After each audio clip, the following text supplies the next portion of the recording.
শিবপুরাণ যেটা লিখেছে আচ্ছা আচ্ছা রাধাঙ্কর দেহ ছটন যোজন বিস্তার কৃষ্ণঙ্কর দেহ সহর যোজন বিস্তার কৃষ্ণঙ্কর মা হচ্ছে রাধা সেই ঠাকুর বাবু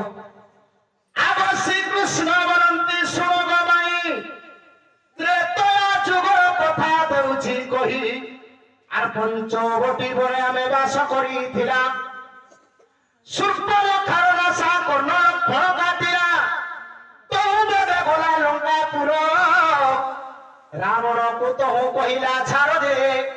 মারিচ মায়া মৃগ হেলা আব সেই মৃগর লাঞ্জ আনি দিও বলি তোমার নয়ন তাক ভুলাই রাম সজনী নয়ন তাক ভুলাইলা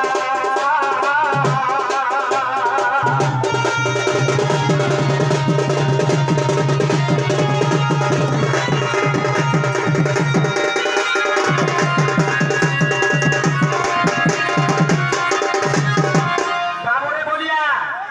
যেতেবেলে সীতা বলে হে মৃগকে মারিবে তার লাঞ্জ আঞ্জ প্রভু বলে